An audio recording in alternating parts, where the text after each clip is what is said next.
Hello everybody, my name is Craig Bennett, and today we're going to get into another stock market video. And in this video we are going to get into the order types. It's very important to note that we're not really going to be talking too much about longing, shorting, or some of the other things, but these are specifically when you do long or short or what it may be, you will be given an option to do several order types depending on the firm.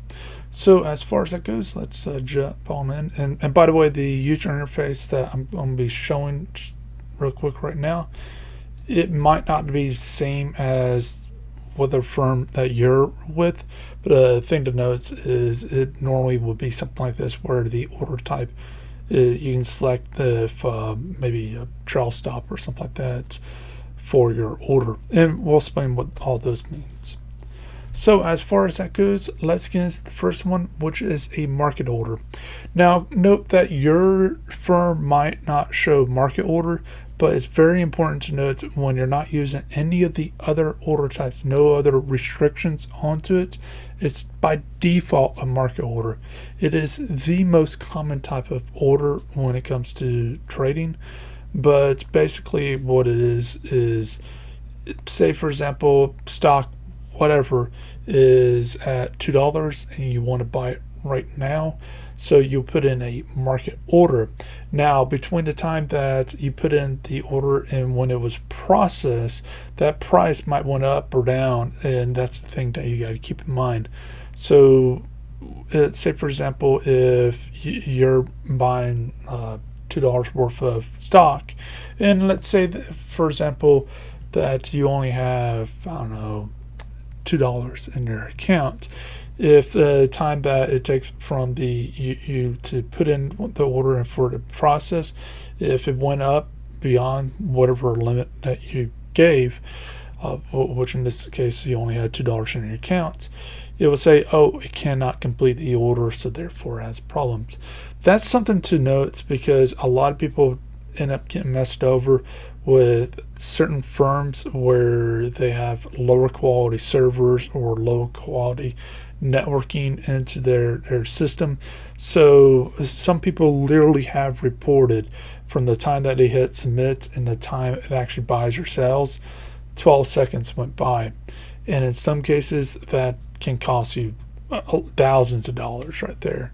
So it's fairly important to note that if you're going to be doing this, specifically the market orders, that your firm is able to keep up with the demand, which that's fairly important. So now we got limit orders. What is a limit order? It's basically a limit that you want to put on the market. So for example, if you want to buy a given stock, it doesn't matter whatever it is, and the price of it right now is say $50, and you think that it's going to go down so you can buy it cheaper and more of it, or at least cheaper. Well, say for example it's $50 and you think it's maybe going to go down to $49. Well, what you'll do is you'll put a limit order right now, even though it's $50, and if it goes down to the $49, then it will go ahead and purchase that for you. Now as far as that goes, you can also do it in reverse when selling. So say for example, again, $50, if you want to sell the stock and it's at $50, but you think it's going to go up, say maybe $55, so what you want to do is simply put a limit order for $55 to sell, and whenever it gets to the $55 mark, it will sell. It's pretty simple as that. So now we get into stop loss. What is that? It's basically saying that how much are you willing to lose. So for example, if the stock right now is maybe at $50 and you're going to go on vacation or spend time with family or whatever it may be, well, what happens if the market drops and you're just not there to deal with it, to mitigate it? So maybe you're away for a week, 2 weeks, or a couple months, and you're just simply not there to mitigate the damage. Well, what happens here is, say the market's at $50, specifically the stock's at $50, and you're comfortable with losing $5. So what you would do is you put the stop loss at $45. Now, if the market goes up, it doesn't sell. So when you get back, you just cancel that, or you have it automatically trigger after a certain day, it cancels. And then and basically what would end up happening is if it does hit that $45 mark, then it will go ahead and sell it for you, and that way you're not worried about it causing too much of a problem. This is a very important thing. So say, for example, if a company does something stupid while you're on vacation, because many brokers, believe it or not, who do this stuff full time, and they don't have to really worry about, say, side job for insurance or deal with side jobs at all, they tend to go on vacation for several months at a time. And with that, they tend to use stop losses in order to keep their losses to a minimum, if there is a loss at all.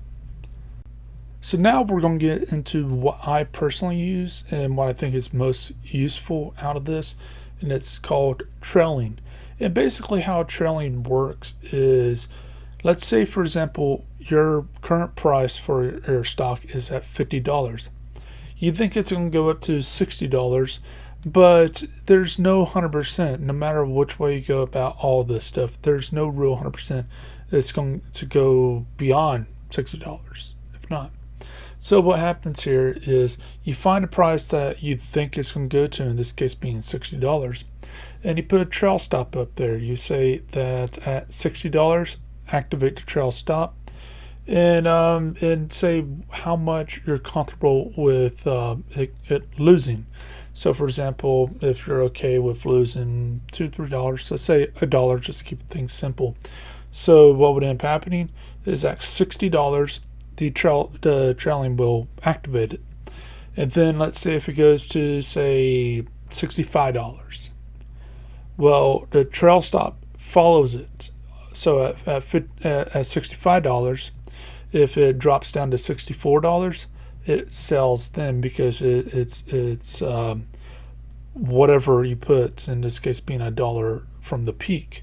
So if the thing kept going up to $70, $80, let's say $70, if the thing went down to $69, then it was sold then.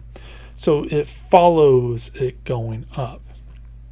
This is a very, very helpful thing. And a similar thing happens when you're buying stocks. So for example, if you go ahead and maybe a stock is at $50 and you think it's going to go down to, say, $45, but again, there's no real evidence that it's going to go further down, or it's going to go at that price. So since you think it's going to go to $45, you put the trail stop at $45 and say about $1. And what would end up happening is if it goes down to $45 and then it goes right up to $46, it buys it at that moment. But what happens if it goes further down? So let's say it hits that $45, so it starts that trail, and the trail follows it at that point. So now it goes to, say, $35. So it's at its lowest peak on the bottom side, and then it goes up that $1, so $36, and then it buys it there. So it follows it going down, whereas the others, the limits and stuff like that, they basically, if say that $45 you want to buy it, well, let's say it goes from $46 to $44, great. But if it $46 to $45, then it'll just buy at $45. And let's say it just keeps going down, say that $35. Well, you're actually in the hole because you bought it at a much higher price, and now it's currently at a lower price.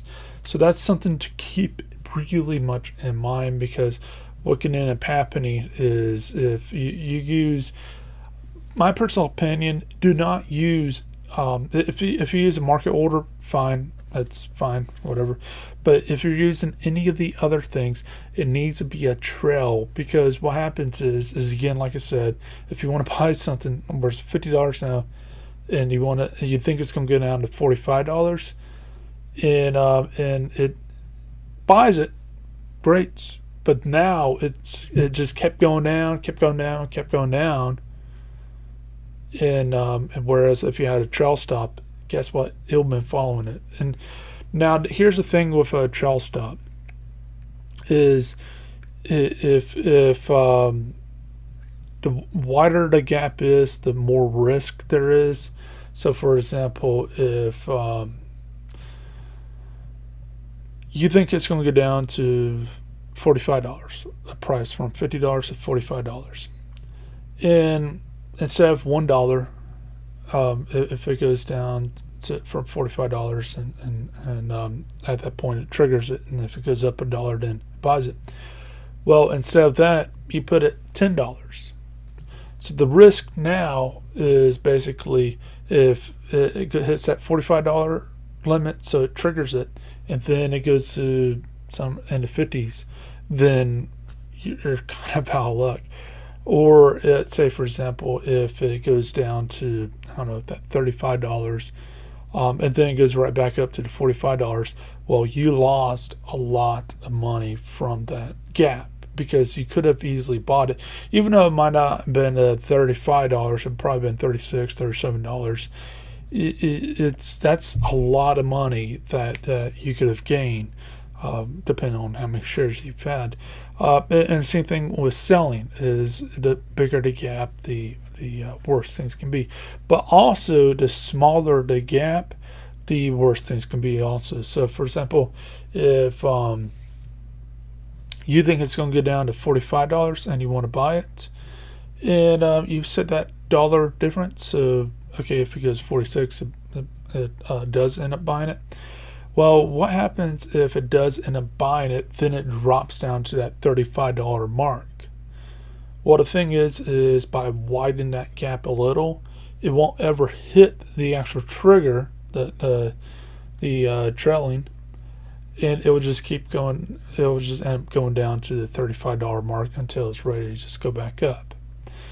Same thing with selling it, is if the thing goes and the selling process, if it goes down a little, and if it doesn't hit that trail and it just jumps back up, great. But if you, like say for example, if you think something's going to be selling at $60, and it drops down a little to like say $59, and you trigger it, and then it jumps up to $100 and something, well, you lost a whole bunch of money. Whereas if the trail was a little bit farther, then it will jump up. It's very, in my opinion, if obviously not many, you're not really going to find too many stocks, and at least beyond hindsight type of thing, you're not really going to find too many stocks at all that are that volatile. And in many cases, you don't even want something that volatile. But with that being said, the thing you got to keep in mind is, if I was you, I would adjust accordingly as it's going up or down. So for example, if it gets up to $60, from $50 to $60, and then it gets up to say $100, so you might become, maybe the time, bills, or whatever it may be, you might become less and less okay with it dropping below a certain point. So you might decrease it, or you might increase it, maybe you're more okay. So I would highly suggest changing it over time, and that way you're never going overshooting and undershooting, this type of thing. But trailing, I personally think that is the most useful out of all this. Keep in mind that this doesn't really get too much into the long and shorting. We're going to get into that in a later video. Anyways, hope you have a great day.